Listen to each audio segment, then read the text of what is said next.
Hi guys! Welcome back to Puzonvlogs. Welcome. So today, another cooking with Mayora. Yes.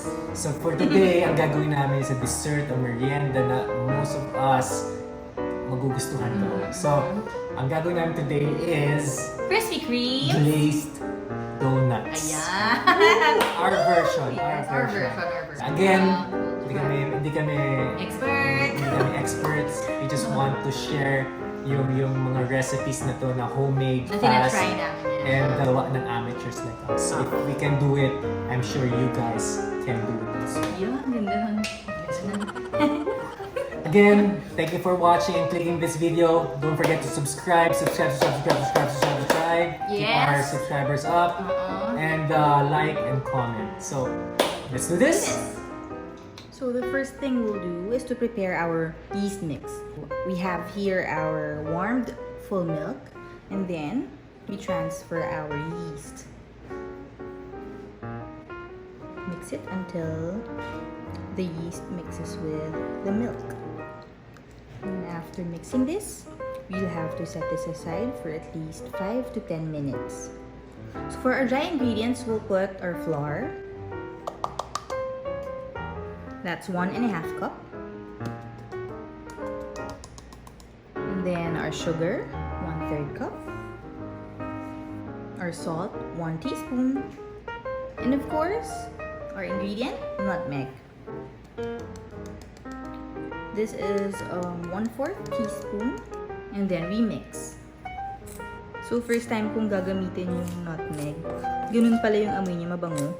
So guys, as you can see, nag-rise na yung yeast mix natin with the milk. Okay, kanina share ko lang, medyo nahirapan ako siyang ipa-rise kasi I don't know, ang tagal, mga nakaabot na ako ng 10 minutes but ang tagal niya mag-rise. So isang tip na natutunan ko para medyo mas mag-activate yung yeast natin or mas ma-fast yung pag-rise niya, lagyan natin ng sugar. Yun, kahit at least 1 teaspoon of sugar or even less, ayan, nag-rise na siya. So, now time na ilagay yung ating iba pang ingredients together with this yeast mix. Ayan. And then, since wala akong shortening, I used din yung oil lang. This one is 3 tablespoons. So, we mix it with the yeast. So, mix natin hanggang mawala lang yung buong egg natin. Okay, so ang next natin after this is to transfer na yung ating dry ingredients. So ayan guys, nag-combine na siya with the yeast mix natin. So guys, ang next natin is ito transfer na natin yung ating dry ingredients dito sa ating mixer. There you go. And then after this, yung ating wet ingredient naman. And then, we will use yung ating mixer. Tapos, i-mix natin siya sa low speed until maging dough.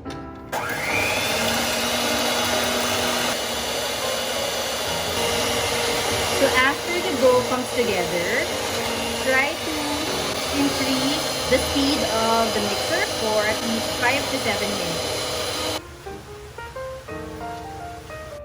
So, our next step is to put our dough here on a container with oil on the sides and of course over it. So we'll set this aside for at least 1.5 hours to 2 hours to let it rise. Here's our dough. So first we'll put flour here before we transfer our dough.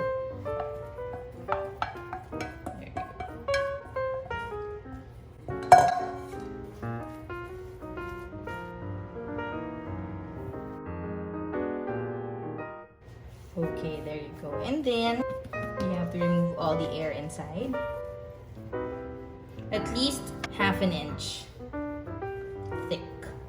Okay, so we're done. And then, so instead of a cookie cutter, we'll be resourceful and instead we'll use Leighton's cup.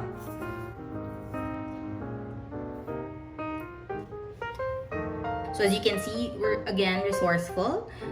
We use this one, the instrument that we use for the icing. Ooh. And then we try again.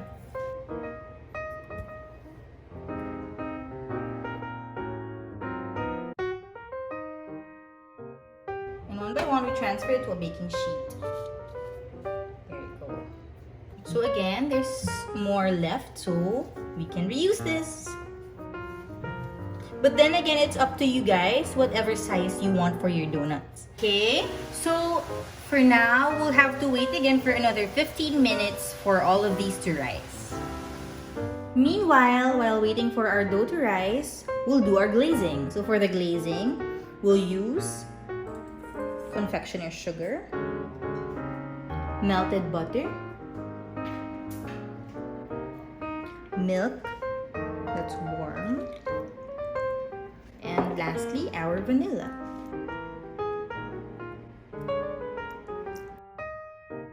So actually, this is the most important part because ito yung pampasarap natin, guys, the glazing. And then after this, pag nag-rise na yung ating dough, we'll be ready na to fry it. And of course, later, expect natin ang taste test with Dada and Leighton. Done with our glaze! So after 15 minutes of waiting, here's our dough ready to fry. So we'll do it like 3 at a time maybe. There you go. And then we'll wait for it to be like golden brown yung color. Whoa! Ay, super fast lang! Ang saya! Akalain nyo guys, nakaluto tayo ng donut. Oh. Again guys, first time nito. So, hello sa mga gagawa din for the first time nito. Puro pa ng ano siya, mga 1 to 2 minutes. Woo! We're done! Hi guys! Finally done ang ating donuts. Ready to glaze! Now, the important part. This is the most exciting part, guys! It's the glazing! So, dip. And turn around. Swirl, swirl na ganyan. And turn around again. Guys, can you see? It glistens.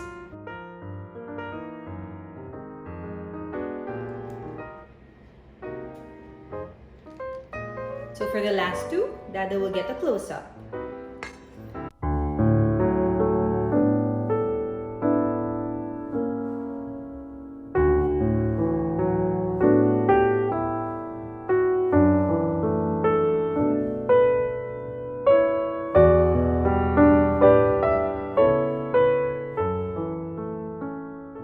So we have excess glaze. Gagawin natin is to glaze it on top of our donuts.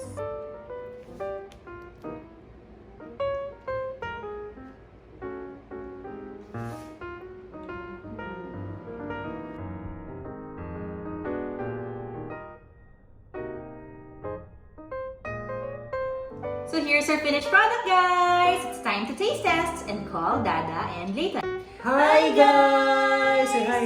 Hi guys. Hi! It's time to taste Mommy's glazed donut! Mini Mini glazed donut! Daddy, Look at this! yung eat, Daddy, yung ma-eat, Maanghang! Yes, Yes! great. Leighton, wait. what's It's that? time to taste Mommy's glazed donuts. Are you excited? Oh, let's try. So this one, as you can see, bite size lang siya, Yes. maliit lang siya, good for Leighton, good for Yes, Daddy. I good like the for- the small donuts. And again, kita mo siya, smell mo. Bango siya. Ooh, it smells so good. It smells so good. Smells so good, Leighton. Ay, Oh, yan na. let's Ready na try siya, it na. guys. Walang count. Ooh, let's try. Let's try. Wow! Mommy will try also. I'll try the small one. Mmm! Sarap. It's Sabi good. Mommy and Look. Daddy. Masarap! Really good. What's that green one? You like it? Jacket.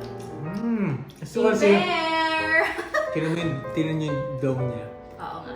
It's good. Tsaka yung glaze niya, tamang-tama siya, Dada. Yes. Do it again. You like it? As you can see, Yeah. there's a hole inside. Can you feel inside? You like it, Leighton? Look. Dada, in fairness, ha? That's fairness, Mommy, it's really good. Daddy, do that shapes. The shapes, what The shape is shape. this? What shape? Circle. Circle, round and round and round. Look, Leighton. Cute. Look, Leighton. The wheels on the bus go donut, donut, donut. So funny. So, anong i-rate natin dito? Again, like always, Daddy would rate this 5. Dada. 5 out of 5. Si Layton, si Layton, si Layton. How about Ako Layton? may last. What rating mo dito out of 5? 5? Wow! Baby, wow! How about Mommy? What's your Mommy, rating? I rate this 5 also. Yes! Perfect! Because guys, ang hirap yung gawin. Perfect!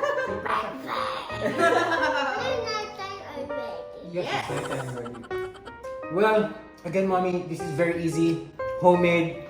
Sabi ko, na-share ko lang kanina, di ba? Nahirapan tayo with the yeast nung una. Meron mga, well, based on ano naman yan. Sa practice lang yan. Oh, Pag since na-practice amateur naman. style. Yan. Yeah. Wow, wow! So again, this is our first time doing this. So again, if kaya namin, I'm very sure kaya niya rin. Yes, And guys. again, baby approved, Layton approved. Yes, and also guys, lahat ng ginamit natin dito ilalagay natin sa description box below, so check it out. Again, thank you guys for watching. Wow! Again, thank you guys for watching. Thank you, Don't forget to guys. subscribe. Say subscribe. And like this video, of And course. like this video and comment down below kung anong gusto niyo pang gawin namin. Mag-iisip pa kami ng mga recipes na easy, homemade, and good for babies and families. Okay? Yeah! So, that ends our vlog. Thank you for watching! See you on our next video! Bye! Bye. Say bye. Love you, kiss. Wow! Ito na. Okay, sorry. Eat later na. Later lang. What do you say? Say hi, guys. Try Mommy's donut. Yes, me. Let's smell. Mm. Come on, Nathan.